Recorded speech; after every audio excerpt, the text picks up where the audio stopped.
Om Sadashiva Samarambam Shankaracharya Madhyamam Asmadacharya Paryantam Vande Guru Paramparam Om.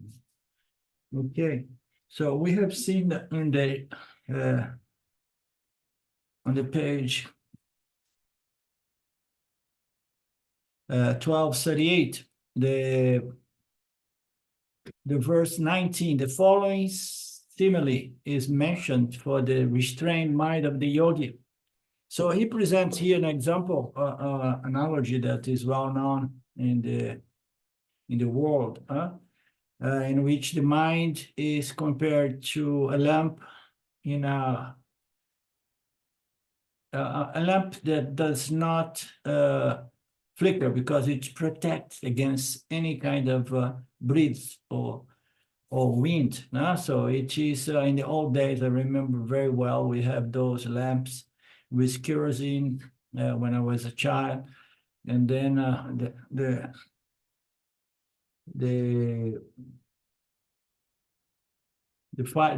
how you say, the shame, the flame would not move. Okay, so that is the example, a flame that does not flicker.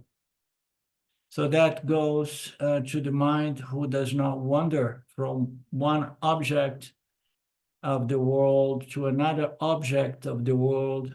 Not that we don't want to have a thinking mind. We want to have a thinking mind, thinking about the scripture knowledge, revealed knowledge, which address the true nature of the mind, Satchitananda.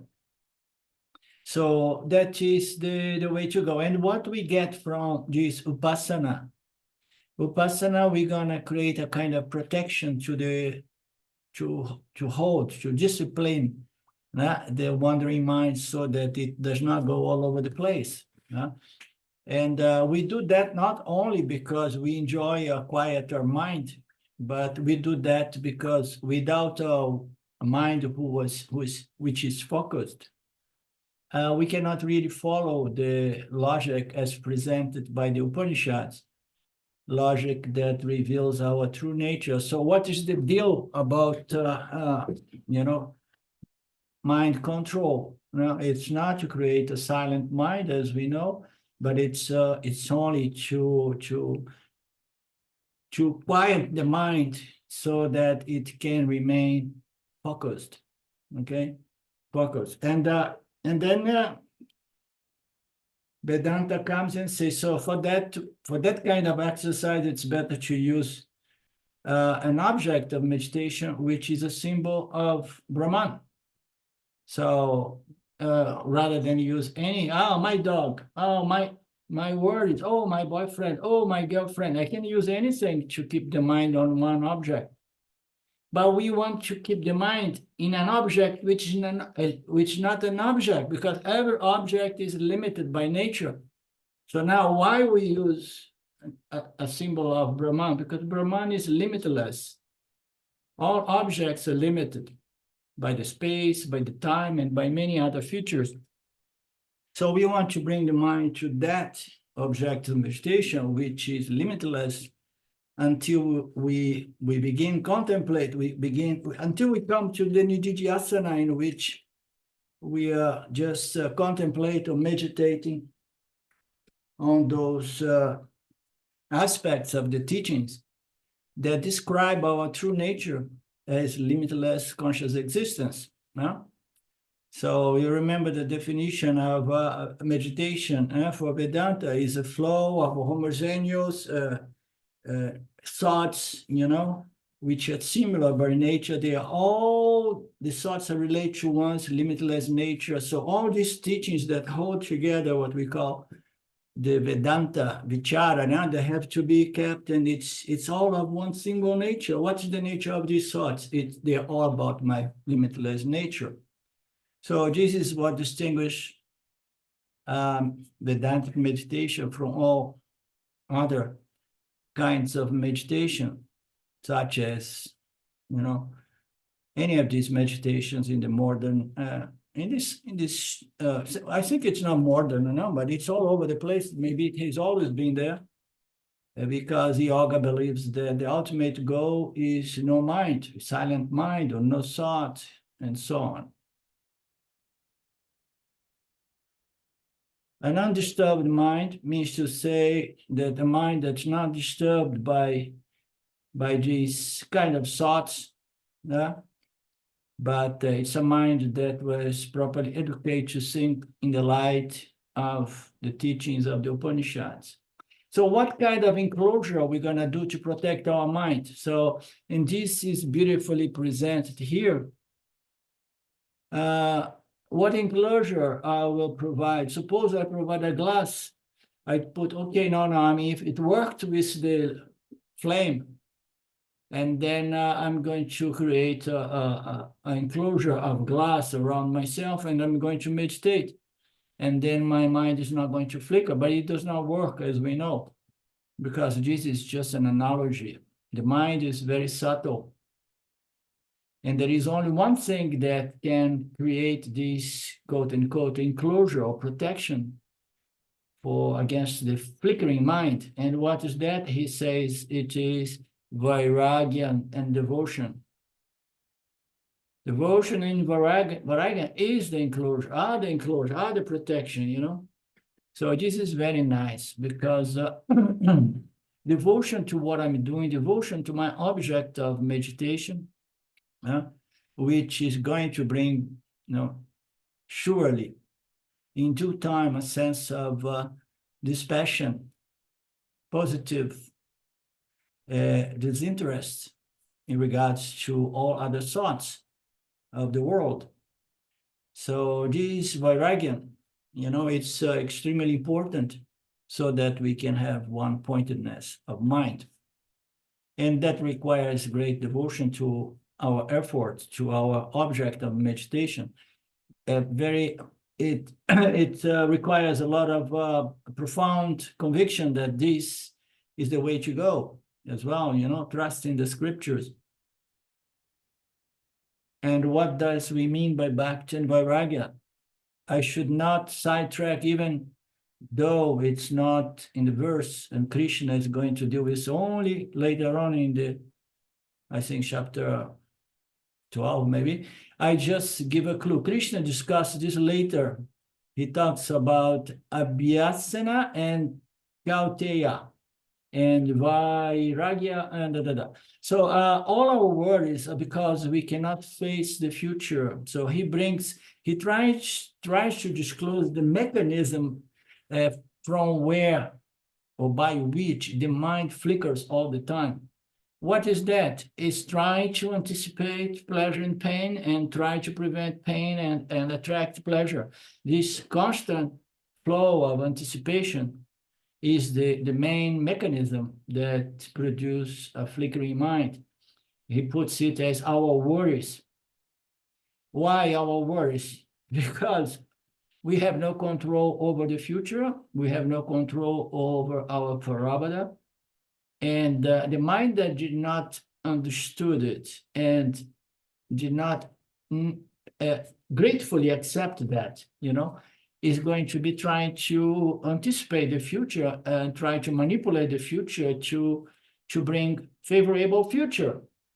So therefore, the Karma Yoga understanding of the relationship between the Lord as the Karma Paladatta, and the Jiva, the one who does actions to pick up, to receive the results, has to be totally understood, so that this mechanism of concern about the future can be neutralized. Very simple logic.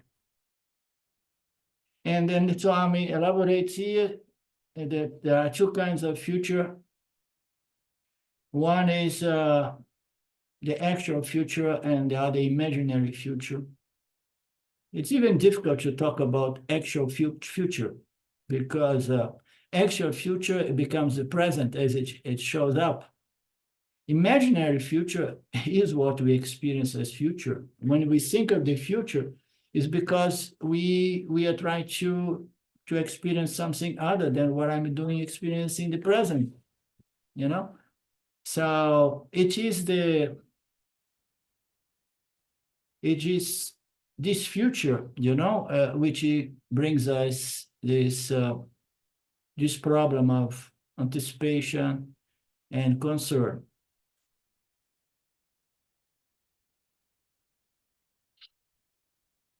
He calls it the imagined or imaginary future. I remember things that I had encountered in my life and I did not like, and I don't want that again.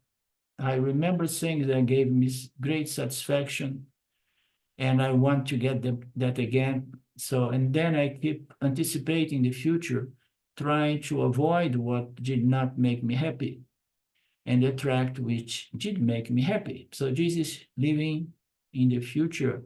And we only do that because we had what? Strong impressions of past experience. So you say the mind of the young is the one in which the experience do not produce strong impressions in the mind. Meaning to say vairagya, dispassion, equanimity. So I'm not doing what I'm doing to get pleasure and avoid pain. Pleasure and pain come, and so what? There is no impression because I don't attribute value or even reality to this experience. But if my mind is full of those impressions of pleasure and pain, I'm going to be trying to control my experience.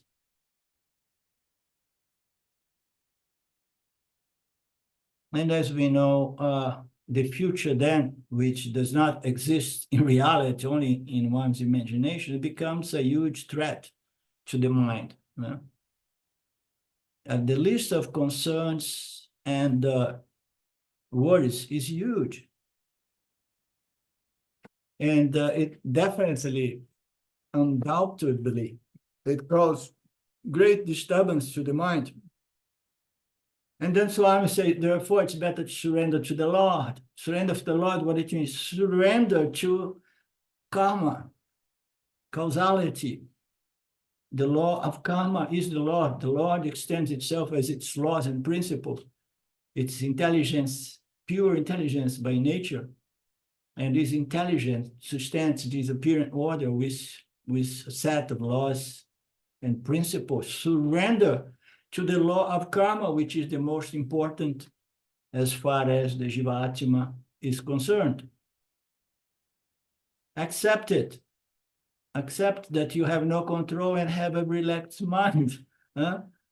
Live moment to moment. All this talk, oh, live here now, how I'm going to live here now? Okay, I have to make an effort to live here now. So I have to repeat, I'm here, I'm here, I'm here, I'm here. I'm in the now, I'm in the now, I'm in the now.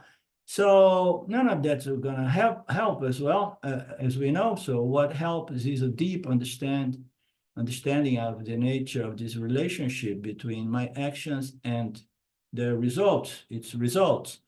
And in which way the Lord, there's the karma paladatta, comes into the picture, and he is in charge of my prarabdha. So I can relax and leave it all to him.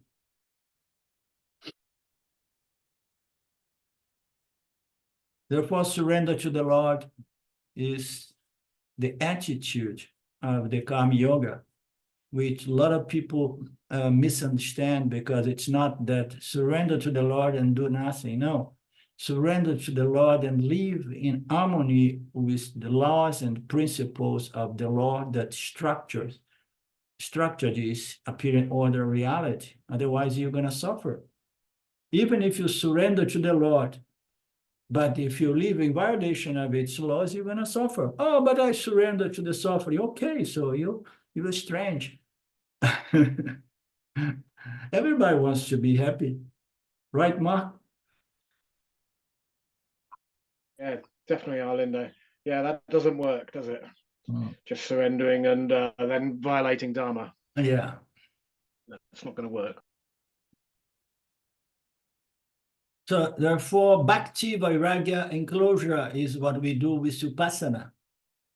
We have to protect the mind not by suppression of the mind, of thoughts, but by understanding and developing a certain spirit or attitude of devotion, which comes with a certain fragrance, which is dispassion, vairagya.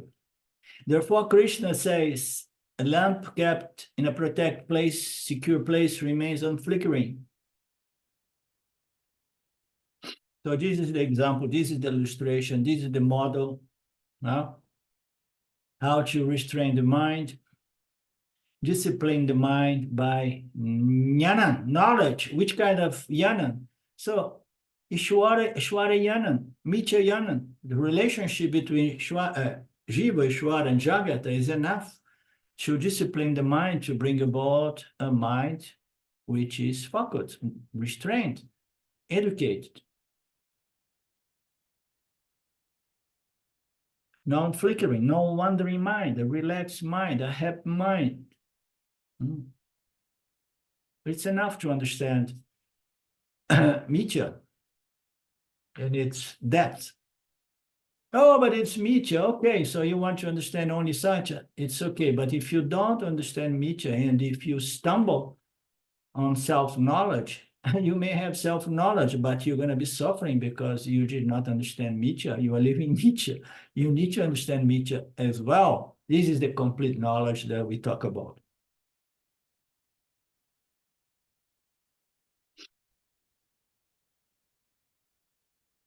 So this is the disciplined mind we are talking about, a mind that is fit for dhyana, for meditation, more specifically Ātma dhyana.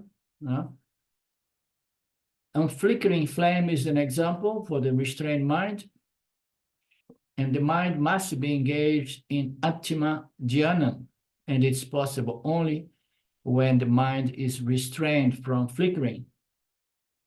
And that once the mind is absorbed in its object of meditation, it's called a mind in a Samadhi state.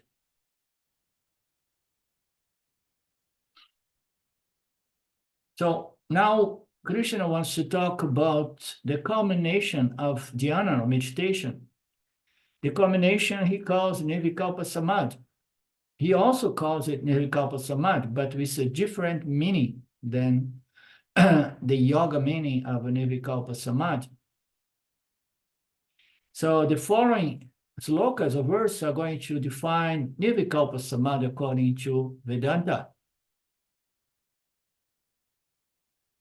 And remember, this Nirvikalpa Samadhi is possible in any field. There is no mystery involved in Nirvikalpa Samadhi. There is no mysticism involved in it. So you see here, he keeps referring to it as Nirvikalpa Samadhi. I prefer to refer to it as Savikalpa Samadhi, okay? Nirvikalpa Samadhi is an absorption in which there are no thoughts.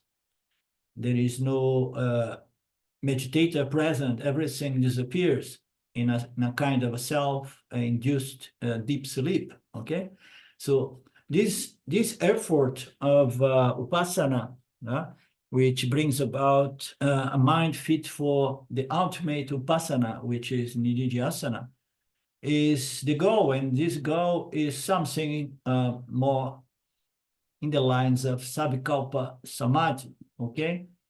So this Savikalpa Samadhi is possible in any field. There is no mystery involved. This Savikalpa Samadhi, or absorption in one thought, in one thing, we all have since we are child. Again, I'm very respectfully editing this so that we don't get into much confusion here between Nirvikalpa and Savikalpa. Okay, Savikalpa Samadhi. So as a baby, or even when we are fascinated with someone, like, oh, I fell in love again, blessing of God, oh my God. So, and then we begin meditating on the other naturally, effortlessly. That absorption takes place, but the thought of the other is going to be all the time. And the pleasures that they can get from the other is going to be. So that is an absorption, something which involves thought, mental activity, okay?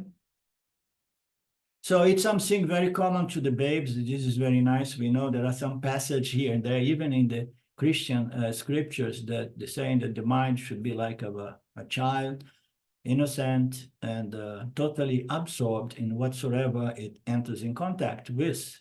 You know? So he talks about the babes here. The babes will see anything and they are going to be, wow, wow, wow. No? The problem is when they start bringing cockroaches in the mouth to get a better understanding of what is a cockroach. Right? And the parents, oh no. I had a cousin that my aunt used to tell me that she had a fascination with eating wall. So living in Brazil 60 years ago, you know, it was common to live in a house where the wall made out of cement and sand and all of that was getting old and start just breaking down a little bit. And the child, you know, would go there 1 year or less, it got into the habit of eating the wall. And my aunt would say she loved it, you know. So the baby is innocent. It wants to see something, and then it's fascinated by anything, and it goes into Samadhi. And we all know as well as what is called worry Samadhi.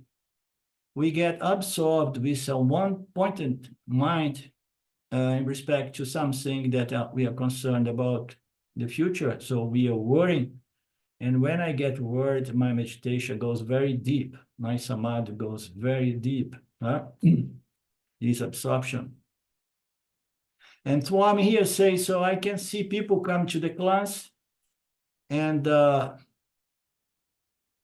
they are physically pleasant, but they are looking around, they are looking to the carpet, they are looking to the other chair.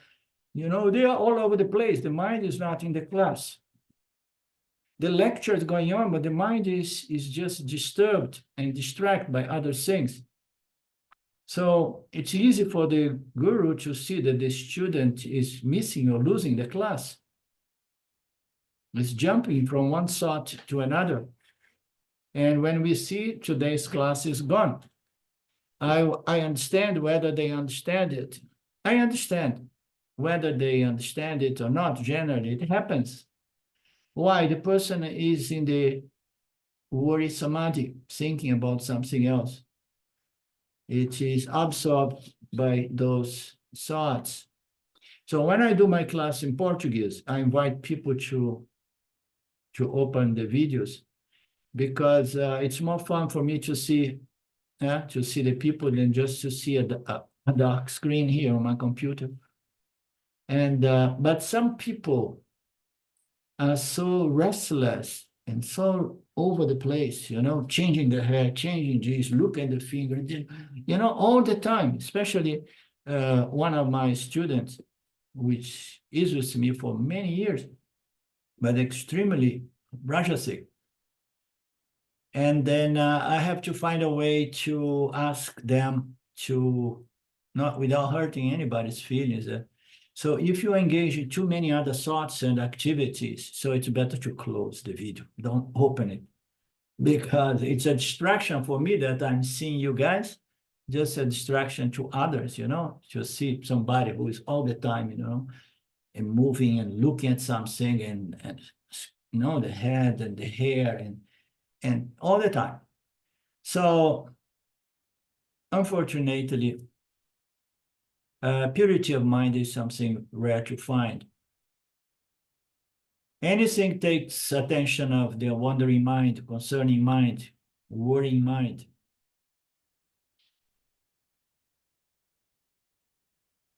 What Swami is trying to say is don't think that Samadhi is something transcendental mystery. Samadhi is absorption on a certain kind of mental activity, thoughts, which we all know very well.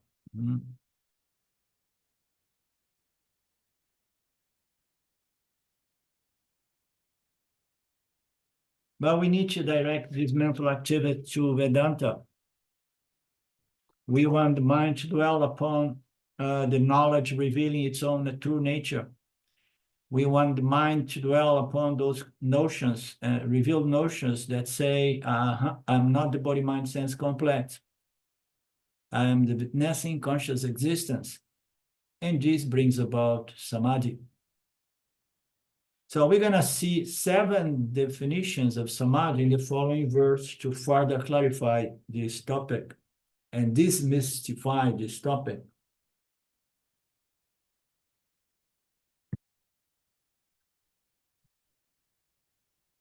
Okay, following page, Krishna has been talking about meditation.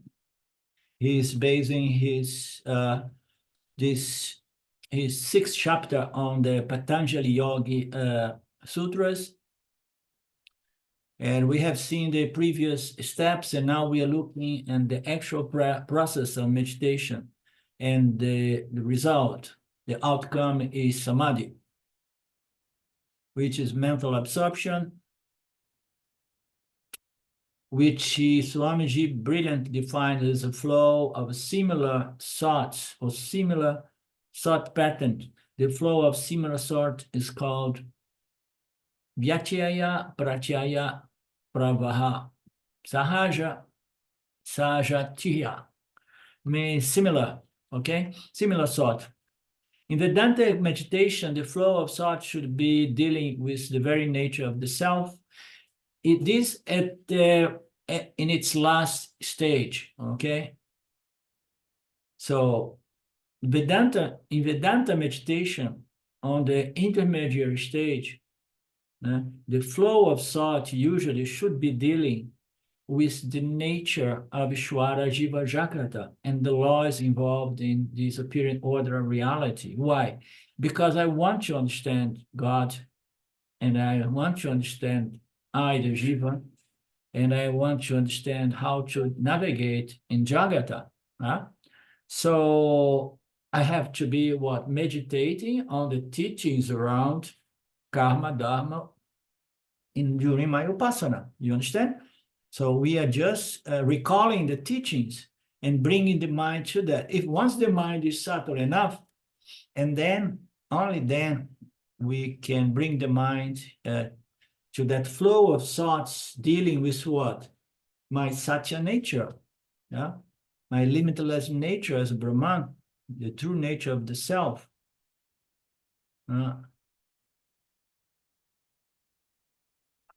And keep the mind all the time focused on those extremely simple but extremely subtle teachings of the Upanishads, which reveal to us the true nature of the Ātma as Satchitananda.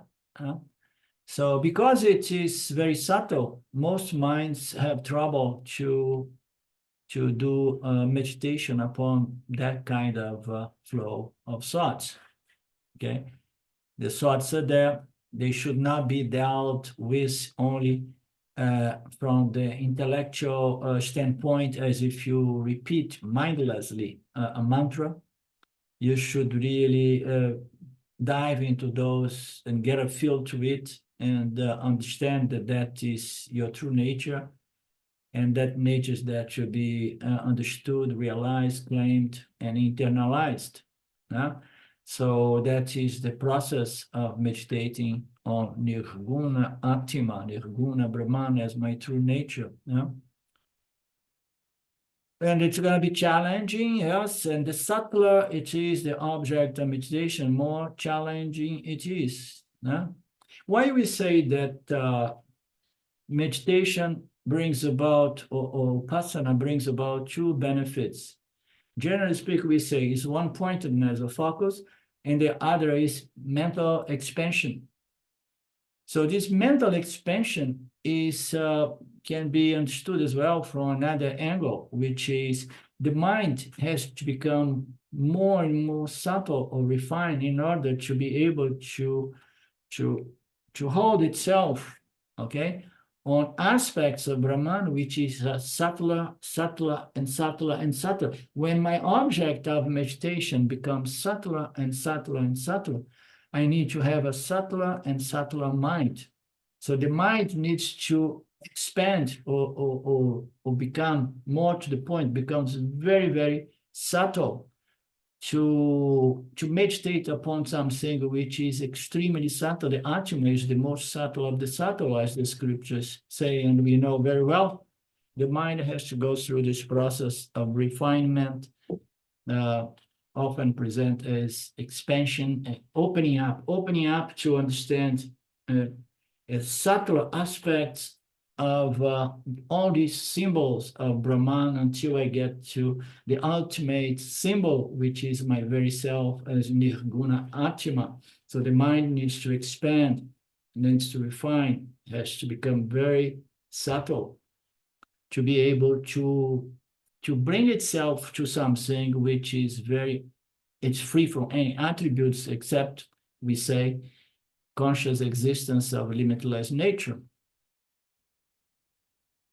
So all these different features of the Ātma, Krishna has already discussed in the previous chapter, even the second chapter, the fourth chapter, and the fifth chapter, especially in the second chapter, from the verse number 12 to 25, when Krishna was trying to convince Arjuna to fight because nobody was going to get hurt because everything is Brahman. So what I have to do in my upasana, my nididhyasana, or howsoever we want to put it, I have to bring my mind to remember the teachings, what I heard in my classes, the explanations of the Guru, and so on. So that's why we should remember that Vedantic meditation is impossible without knowledge. How are you going to meditate upon something unless you know something, that's something, you know? With any other kind of more gross object, dense object, such as let's meditate upon the breath. It's very tangible, it's very gross. So you were there seeing it in and out, the vital air. So you are meditating that flow in and out, in and out. And there is no difficult about that, okay? And what do I need to know about this prana? Nothing. The only thing that I know is the breath of life, and I'm alive. It's in and out. And when I watch it, my mind more easily remains, stops wandering, okay? And then I experience more silence, more peace, because the wandering mind is what brings about disturbance and suffering. So what I'm trying to say here, it's meditation without knowledge is impossible, because Vedantic meditation is not meditating on the wall, meditation on my beloved one, on my dog, my cat, on my worries, my concern, you know. Vedantic meditation is about meditate upon the Saguna nature of Brahman and furthermore, Nirguna nature of Brahman.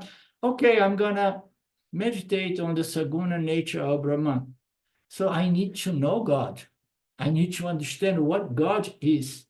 You understand? So you need a lot of knowledge. So meditation in Vedanta is impossible without Shravana. Shravana is the submit the mind and intellect to all the teachings of the Vedanta. So without that, how can you meditate upon, you know, these symbols of the Ātma, you know, Saguna? And even more difficult, how I'm going to meditate on the Nirguna Ātma as my very self, unless I have understood clearly and firmly the nature of the Nirguna Ātma as my very self, the self of everything. So I need knowledge. That's why Shravana is there, Shravana. And then we bring about Upasana. So the problem when we say that we do Upasana using any other object of meditation is that none of those objects of meditation are referring to your nature, you know, your true nature or the nature of the Saguna Ātma, and much less the nature of the Nirguna Ātma. None of these other meditations are symbols pointing to that. They are pointing to what? Things which are very limited by nature. No? Therefore, a non-Vedantic student will never be able to practice Vedantic meditation. The meditation upon Saguna Nirguna Atma is impossible and it can be practiced only by a Vedantic student. After what? After it has gone through the process of studying the scripture, listening to the teacher, and so on. The Vedantic student has learned all different features of Saguna Atma and Nirguna Atma from the Guru. And the Guru has pointed out how this Nirguna Atma is of the nature of the most subtle, which of the nature of existence, consciousness, of non-dual nature, and the only reality, never associated, free from attributes, free from modification, free from actions, free from experience. All of that we have to hear from the scriptures with the help of the Guru. And then we need to understand it. Only then we're going to be able to do the Vedantic meditation.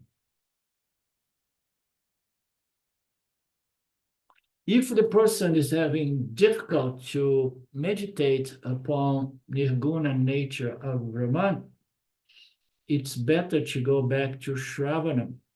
Don't push yourself to do more dhyana on the Nirguna Atma, okay? Another way to go is if someone is having difficult to practice meditation upon the Nirguna nature of the Atma, it's recommended that one goes back and practice the same meditation using a symbol with attributes of what we call Saguna nature of the Atma. Understood?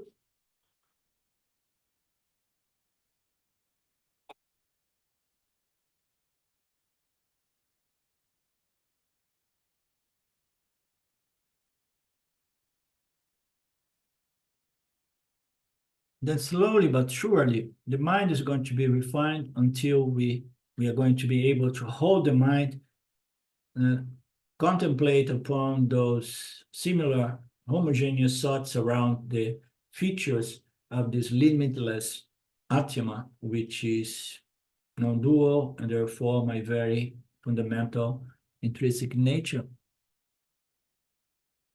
Whatever we get from the scriptures and from the teacher, we need to recall during our meditation. It's so common. The program is so big that when I go to do Pasana, I don't care for what I heard from the scripture and the Guru. I just want to experience a silent mind. It's very profound kind of programming, tendency. So no, you have to recall the teachings, remember the teachings. We want the mind able to think on those lines. And then you're going to get so much from reliving or rethinking or remembering the teachings that you're going to develop a value for this kind of meditation because you are keeping the mind in that flow of those thoughts regarding the nature of Brahman. And then he says, it's like when you go to a beautiful place somewhere and you are so happy with the sightseeing and the beauty of the place. And then you go back to your dirt madras, and then sometimes you have to stop and remember that beautiful experience. And then in that moment, you are back in your vacation place in which you experience great pleasure and satisfaction, peace. So you can enjoy a little coolness in Madras, which is 41 to 47 degrees Celsius hot. So that's to say that meditation is not thinking about anything. Meditation is not think of a new thing, but meditation is recollecting whatsoever you have collected during your Shravanam. So meditation is not thinking, it's not no mind, and it's not reinventing the wheel. No. Some people, they like to contemplate, to reinvent the wheel because they think, no, I can get better insights into the nature of Brahman, and then I write it down and then I establish myself as a very creative guru now. No? So meditation is not reinventing the wheel. It's not thinking about Brahman in a new, modern manner. Meditation is recollecting whatever I have collected earlier during my Shravan with the Guru or with the scriptures. Studying the scriptures is also very good. And therefore, this Vedantic student mentally goes back to the class or to the scripture, remembering it. Remember Shravana, what he has heard, what she has heard. Examining to see if there is any doubt, vagueness, or abstraction.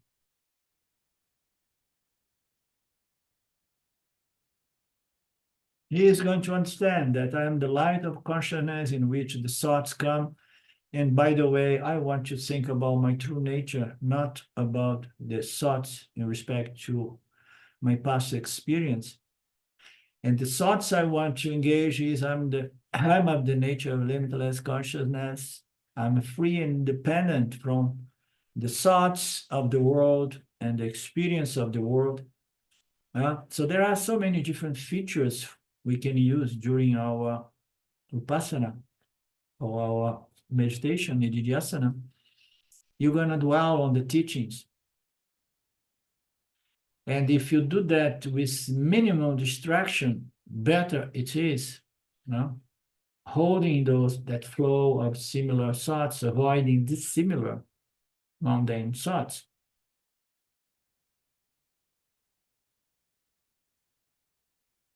And this homogeneous, similar flow of Upanishadic thoughts grow to become stronger and stronger. And more effortless, it becomes stronger and stronger. So there is a gradation in my involvement. And that thought, just as when you think of your future program in the TV, then you just think of that. And sometimes you totally get absorbed in your soul. Oh, yes, tonight. Ooh, nice. There is a nice soccer game on Champions League. Ooh, yes, I'm going to enjoy it. No? So the same thing, it happens when you develop a beautiful, liberating vasana of thinking of your true limitless nature, which is free and independent from the world. You get totally absorbed by that because that is what gives most satisfaction. Why? Because that which is natural is good and it feels good. That which is unnatural, it does not feel good. So my limitless nature feels good because it is in conformity with my nature. The same thing we are going to employ in Vedantic field. We're going to be committed to this flow, and the involvement gradually will take over. In the Yoga Shastras, they put it in 3 grades. In the class, for example, when you come first few minutes, you are in the class, seeing the side or looking to the other side, looking who came up and whatever. That's called collecting the mind. This is a very nice concept presented by Swamiji. So you brought your mind is dispersed, it is, a little bit wandering here and there, and then the mind is still in that mode, and then you come into the Vedanta class or you come into your meditation room and you're going to do your Vipassana, you're going to do your Nididhyasana, and then you begin collecting the mind. Yeah? So you collect the mind from the flow of mundane thoughts. The mind is scattered, thinking of everything of the world. One portion which is scattered, and then he gives an example. A part of the mind is saying, oh my God, I was in the bus stop coming to the class and I almost missed the class or whatever, So just those mental impressions, you know, they are going to be there, yak it, yak it, yak it, yak, and you just recollect and you ask them to please, let's shut up and let's come to the class. So collecting the mind. It may take 10, 15, 20 minutes. It's so easy, it's much easier for me to say it, to see it during the classes. I mean, which you guys know because you guys advanced students. But with my people in Brazil, it's a larger group with people on different stages. So when I'm present with them, it's easy to say, to see this mind that is wandering, flickering, and needs to be brought to the class. So this collecting of the mind leads to gradual absorption in the teachings, and therefore it is present in the dharana stage, okay? So it's not dhyana yet, it's dharana. You remember dharana? You are just collecting the mind, bring the mind to the task in hand, and then later on the mind is present, and then you went in the dhyana. The dhyana stage comes into place when the mind is present, effortlessly listening to the teachings, listening to the guru. That is said to be samadhi. The mind is now absorbed in the teaching. And then when you think that people are too absorbed, you have to check it out because a lot of the time they start snoring as well. So closing one's eyes is dangerous. When I'm fully absorbed, then there also I said, Savikalpa Samadhi, he's saying about Savikalpa Samadhi here. When I'm fully absorbed, and there also I said, Savikalpa Samadhi, I am absorbed deliberately.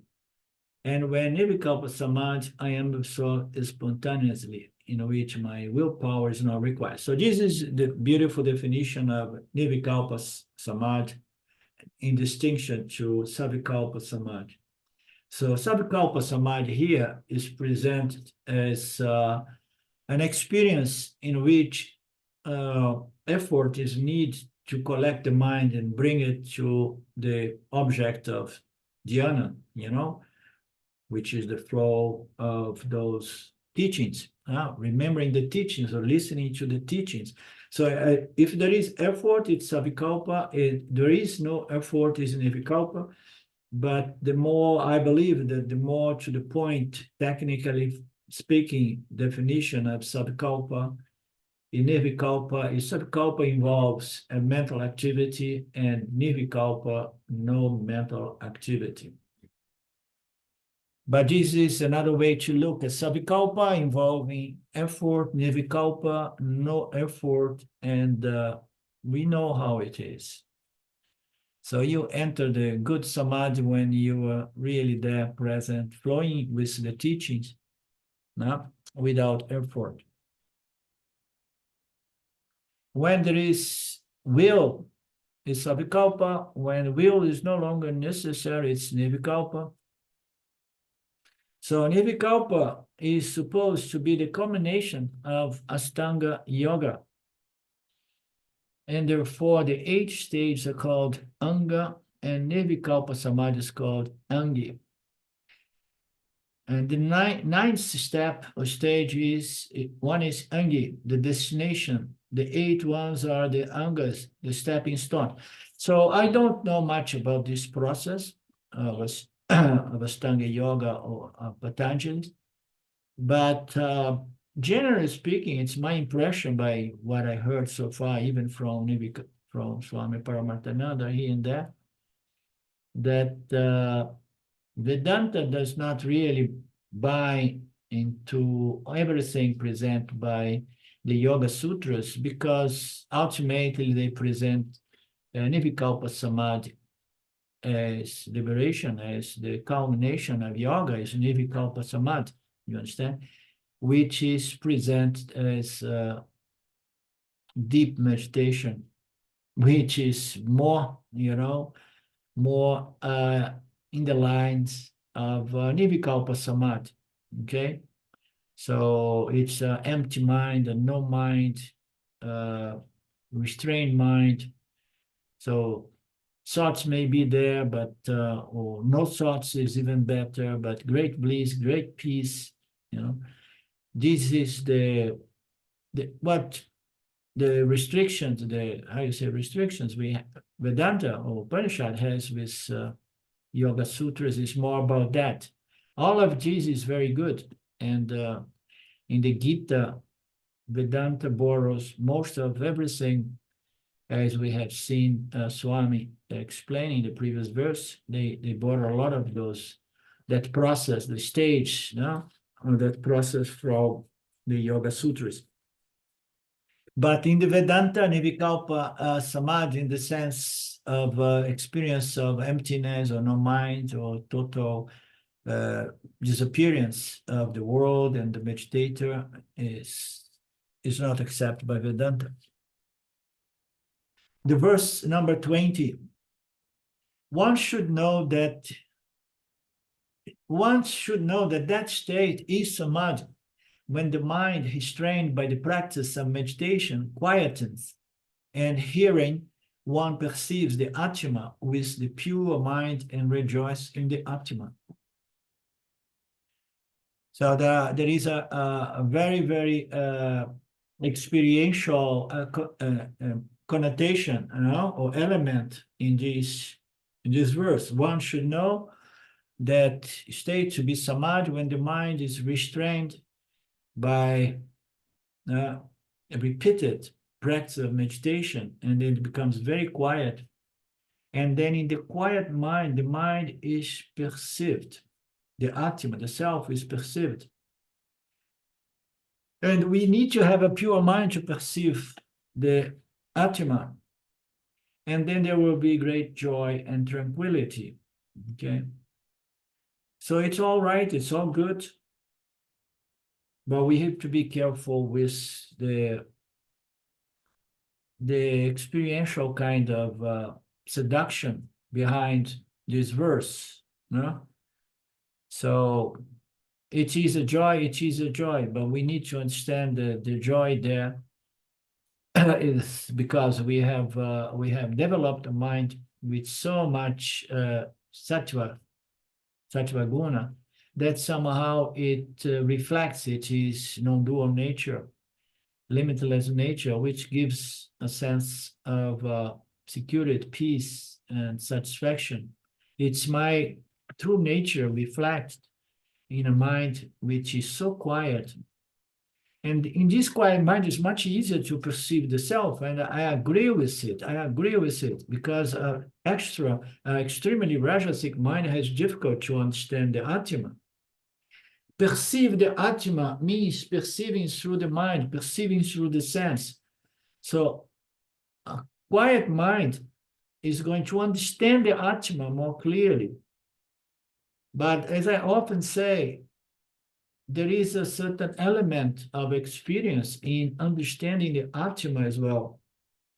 And this experiential element is possible when the mind is more relaxed, more quiet, definitely. You understand?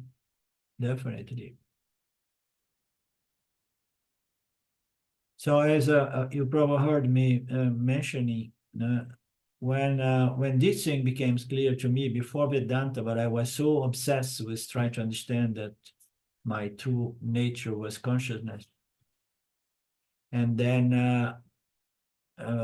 in the bedroom of my house, preparing to go out to do shopping in Costco for my restaurant, I opened the book in one of those pages, and then I saw something like that, oh, you are the light of consciousness, and in that moment, there was a direct perception of the Ātma.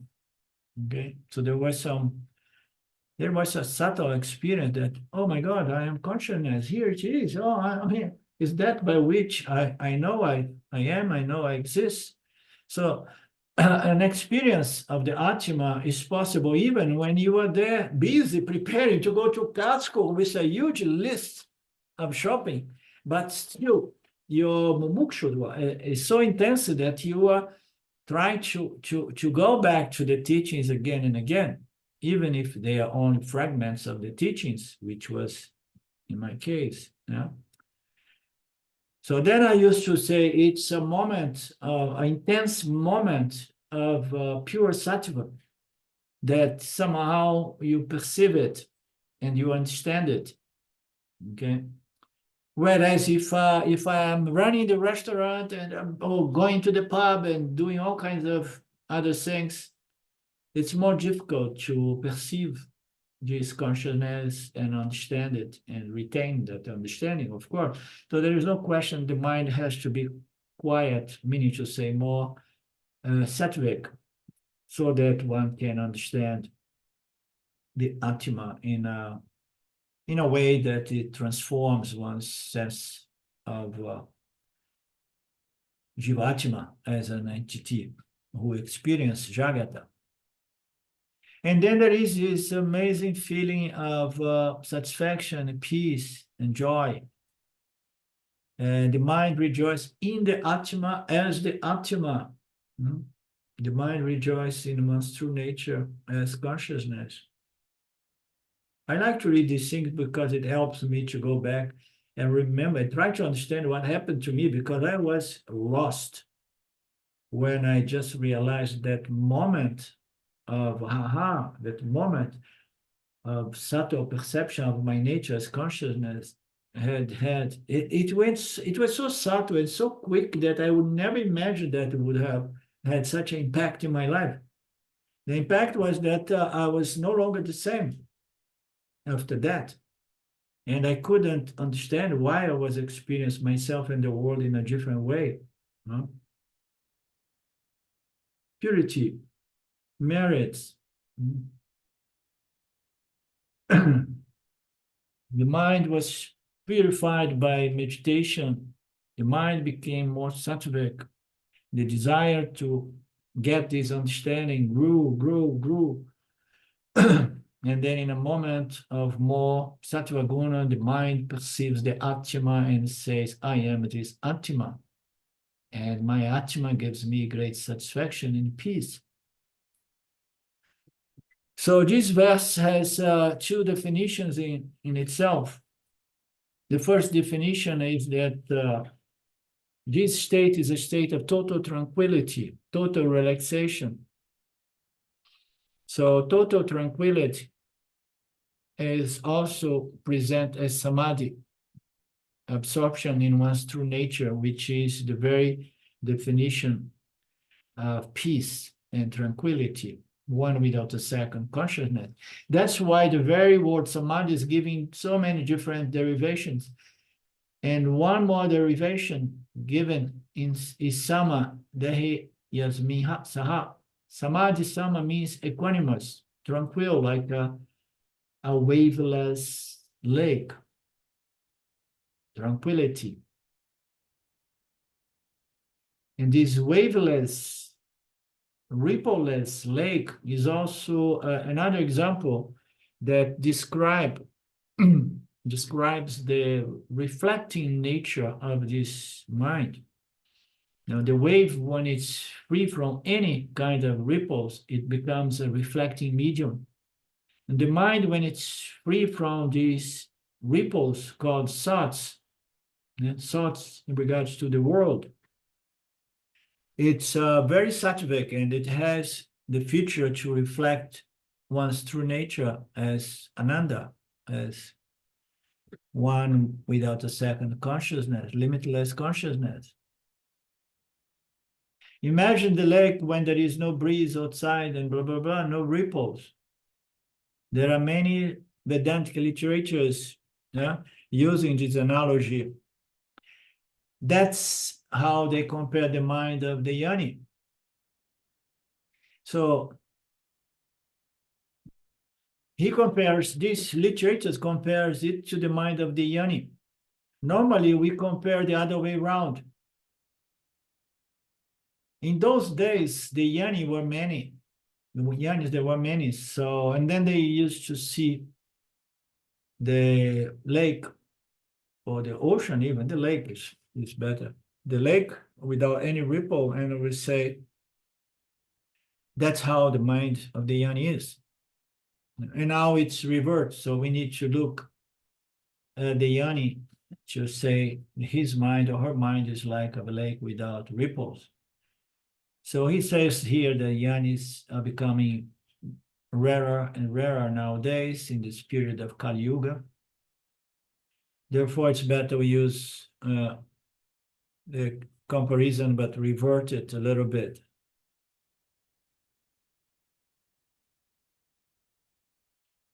Like the mind of a yoni. Therefore, what is the first definition? Sama, equanimity, means tranquility, that state in which the mind is tranquil. This is one derivation. There is another derivation. I will tell that. Remember this derivation in this context, he says. So, how is the mind tranquil? Not by using tranquilizers, that is not the method. And by this special exercise, what is the exercise? The mind is withdrawn from the entire Ātma world. Withdraw from roles and relationships with any and everything in the world, like husband, roles and wives, status and bank account, my problems to be resolved. So there is no association, no relationship. Therefore, every role has got to be set aside so that I can take I can be in the class. Yeah. Therefore, the role has to roll away. It's another play of words that Swami likes to play. It has to be rolled away, all our association and roles in life. That's, we say, roll out, roll away. This is drawing the mind. So let's look at the verse again. One should know that state to be Samadhi, the mind is very quiet, restrained by the practice of meditation. And in that state, the Ātma is perceived. But you need to have a pure mind, a refined mind to perceive and understand the Ātma. And then you rejoice. Rejoice is the palam, is the fruits of self-knowledge. But in order to get this palam, we begin with what? Vairagya, and even before with devotion, and bhakti and vairagya. So I have to withdraw the mind, restrain the mind from going back to the world through the practice of meditation, and then I will be able to perceive the self as my true nature, limitless nature, and have the palam of that Ātma knowledge, and then I can enjoy myself. Okie dokie. So we stop here.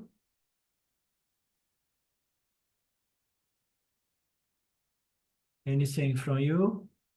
You too? Shall we drop the chapter 6 or we carry on? Oh, let's carry on. It's beautiful.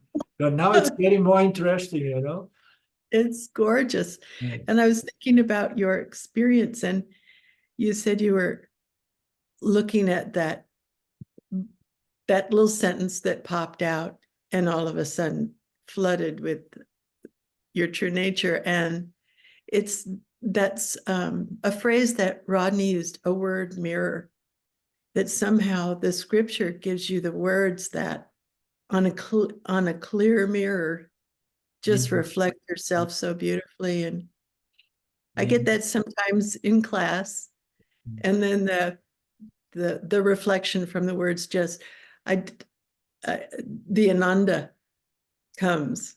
Yeah, definitely. Yeah, it's wonderful. Very nice. Okie dokie. So we meet again next Monday. The week goes so fast, huh? we're already looking for next Monday. Ishvara willing.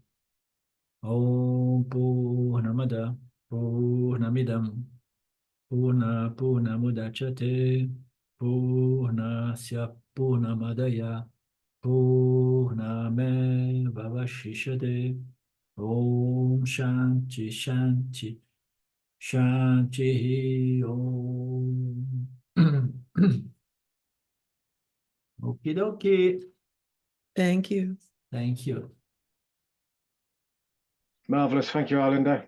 Thank Okay. you. See you next week.